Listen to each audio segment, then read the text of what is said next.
வணக்கம் நண்பர்களே. இதுக்கு டாக்ஸ் வருமா? வரிசையாக கேள்விகள்லாம் சந்தேகங்களெல்லாம் கேட்குறீங்க, பார்த்துட்டு வரோம். வீடு விற்கிற ஒரு கேள்வி, ஸ்லைடு 11 பார்க்குறோம். நாம் தொடர்ச்சியாக நம்பர் கொடுக்குறோம். இதுக்கு ஸ்லைடுக்கு மாத்திரம் நம்பர் கொடுக்குறோம். இதுக்கு முன்னாடி எபிசோடில் 10, 9 இருந்திருக்கும், அதுக்கு முன்னாடியெல்லாம் இருந்திருக்கும். அந்த ஸ்லைடு ஒரு சீரியஸு உங்களுக்கு தெரிந்து கொள்வதற்காக. எத்தனாவது ஸ்லைடுன்னு தெரிஞ்சால் இதுக்கு முன்னாடி கேள்விகள் என்னன்னு தெரிஞ்சுக்கலாம். 2010 நிலம் வாங்குறாரு, 5 லட்சம் ரூபாய் விலை. 2010 நிலத்தை பொறுத்த வரைக்கும் 2001 பேஸ் ரேட்டுன்னு வச்சாங்க. இந்த பேஸ் ரேட்டை ஒரு கணக்கில் பார்க்கலாம். ஆனால் இது வாங்கினதே 2010, வீடு கட்டினது 2020, அதுக்கு 15 லட்சம், விற்றது 2021, 25 லட்சம் ரூபாய்க்கு விற்கிறாங்க. ஷார் பதிவாளர் என்ன சொல்கிறாரு, நீ 25 லட்சம்னு சொல்கிறப்பா 15 இதுன்னு போட்டு ஏதோ விற்கிற, நான் அதை ஒத்துக்க மாட்டேன். நிலத்தோட விலை 20 லட்சம், பில்டிங்கோட விலை 15 லட்சம். இவர் பில்டிங் எவ்வளோ ரூபாய் கட்டியிருக்காரு? 15. அதை ஒத்துக்கிட்டாரு, நிலத்தோட வேல்யூவை ஒத்துக்கலை. அவருக்கு நமக்கும் ஆர்கியூமெண்ட்டு. நாம் மொத்தமாக 25 லட்சம்ன்றோம், அவர் 20, 15, 35 லட்சம்ன்றார். நாம் என்ன சொல்கிறோம், 5, 15 நம்மளுடைய செலவு 20ன்றோம், 25 லட்சத்துக்கு விற்கிறோம். எவ்வளவு வரி வரும்? இப்போ அவர் சார் பதிவாளர் இந்த மாதிரி நிலையில் என்ன செய்வார்? 11வது ஸ்லைட்லேருந்து 12வது ஸ்லைடுக்கு போகிறோம்.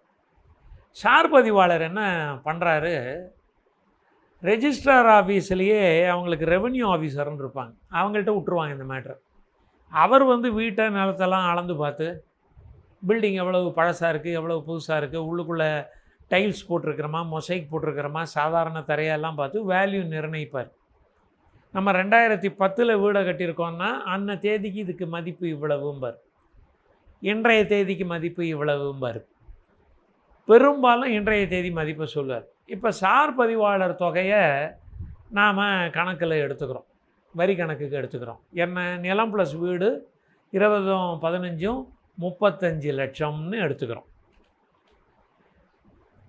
ஆனால் நிலம் நம்மக்கிட்ட 24 மாதத்துக்கு மேலே இருந்தது நிலம்.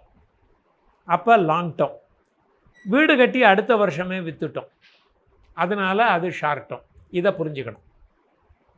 இப்போ கேபிட்டல் கெயின்ஸு கணக்குக்கு போகலாம். கேபிட்டல் கெயின்ஸ் கணக்கு ஸ்லைடு 13.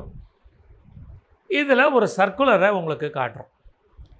இப்போ ஸ்டாம்ப் டியூட்டி வேல்யூவுக்கும் cost of acquisition of property இதுக்கு ரெண்டுத்துக்கும் வித்தியாசம் இருந்தது அப்படின்னா, அதை அந்த ரெஜிஸ்ட்ரார் வேல்யூவர்கிட்ட கொடுக்குற பொழுது வேல்யூவர் ஒரு வேல்யூ போடுறாருல்ல, அது பத்திரப்பதிவு 25 லட்சம். சார் பதிவாளர்னுடைய மதிப்பு, அவர் அந்த ரெஜிஸ்ட்ரார்னுடைய வேல்யூவர் போட்ட மதிப்பு 35 லட்சம். நாம் எவ்வளவு சொன்னோம்? 25 லட்சம் சொன்னோம். 25 லட்சத்தை 10% எடுத்துட்டாக்க சார் பதிவாளர் குறிப்பிட்ட மதிப்பே வருமான வரிக்கும் பொருந்தும். சார் பதிவாளர் என்ன சொல்கிறாரு? 35 லட்சம்னு சொல்கிறார். நாம் என்ன சொல்கிறோம்? Provision stamp duty value 110%. இப்போ 25 லட்சம் நம்ம பத்திரப்பதிவுன்னு போடுறோம். நாம் விலையை குறைக்கிறோம். அவர் 35 லட்சங்கிறார். அந்த 35 லட்சத்துக்கு நம்ம வருமான வரிக்கு நம்ம அதை தான் எடுத்துக்கணும். இப்போது கணக்கு பார்க்கலாம். வீடு கட்டிய செலவு 15 லட்சம். ஸ்லைடு 14க்கு போயிட்டோம். வீடு கட்டின செலவு 15 லட்சம். சார் பதிவாளர் எவ்வளவு வேல்யூ போட்டார்? 15 லட்சம் தான் போட்டார். அதனால் அதுக்கு நமக்கு கேபிட்டல் கெயின் இல்லை. ஏன் கேபிட்டல் கெயின் இல்லை? 2017 வீடு கட்டியிருக்கிறோம், 2018 வீட்டை விற்கிறோம், பெரிய வித்தியாசம் ஒன்றும் இல்லை. ஆனால் சார் பதிவாளனுடைய இப்போதைய மதிப்பு வீட்டுக்கு 14 லட்சம் அப்படின்னு இருந்ததுன்னு வச்சுக்கோங்க. 14 லட்சம். நம்ம வேல்யூ என்ன போட்டோம்? 15 லட்சம்னு போட்டோம். 14 லட்சம்னா நஷ்டம் 1 லட்சம்னு நம்ம கணக்கில் எடுத்துக்கலாம். அவர் போட்டது 14 லட்சம் தான். வீட்டு விலையை குறைச்சிட்டார். நிலத்து விலை தான் ஏறி இருக்குது, வீட்டு விலையை அவர் குறைச்சி மதிப்பிடுறார். அப்போது 14 லட்சம்னா நமக்கு நஷ்டம் 1 லட்சம். நிலத்தில் வந்த லாபத்தில் இந்த 1 லட்சத்தை கழிச்சிக்கலாம். நிலம் விற்றதில் கேபிட்டல் கெயின்ஸ் வந்தது இல்லை, அது 7 லட்சம்னு வச்சுக்கோங்க. இந்த 1 லட்சத்தை கழித்து 6 லட்சத்துக்கு கொடுக்கலாம். கட்டினது 15 லட்சம், ஷேர் பதிவாளர் மதிப்பும் 15 லட்சம்னா கேபிட்டல் கெயினே இல்லை. நாம் அவருடைய மதிப்பு 14 லட்சம், நாம் போட்டதில் 1 லட்சம் நஷ்டமாக இருக்குதுன்னா கழிச்சிக்கலாம். ஷேர் பதிவாளருடைய மதிப்பு 13 லட்சம், நாம் போட்ட கேபிட்டல் கெயின்ஸு 1 லட்சம் கூட இருக்குதுன்னா அது கேபிட்டல் கெயின்ஸு சாதாரண இன்கம்மோட சேரும். ஆக கேபிட்டல் கெயின்ஸு 2ஆக பிரிகிறது. நிலந்தனி வீடு தனி. நிலத்துக்கு உண்டான மதிப்பில் நாம் போட்டிருக்கிற மதிப்புக்கு 110%க்கு மேலே இருந்ததுன்னா, இப்போ நாம் 100 ரூபா போடுறோம், ஷேர் பதிவாளர் 130ங்கிறாரு, வேல்யூ பண்ணுற பொழுது 110ன்னு வருதுன்னா 100ஐயே வச்சுக்கலாம். அதாவது நாம் போட்ட மதிப்பை விட அவர்களுடைய மதிப்பீடு செய்கிற துறை சார்ந்த மதிப்பீடு செய்கிறவங்க 10% தான் கூட போட்டாங்கன்னா நமக்கு பிரச்சனை இல்லை, நம்ம சொன்ன வேல்யூவே ஏற்றுப்பாங்க.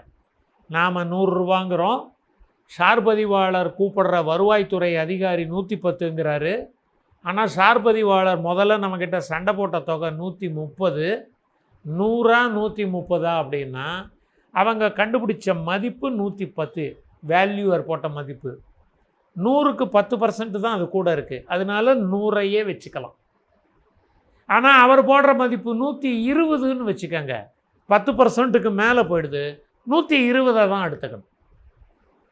ஷேர் பதிவாளர் சொல்லக்கூடிய வருவாய்த்துறை அதிகாரியினுடைய மதிப்பு நாம் சொன்ன மதிப்புக்கு 110%க்கு மேலே போயிடுச்சுன்னா அவங்க சொன்னது, அதுக்கு கீழே இருந்தால் நாம் சொன்னது. ஏன்னா அந்த ஒரு 10% நமக்கு அலோவ் பண்ணுறாங்க. நன்றி, வணக்கம்.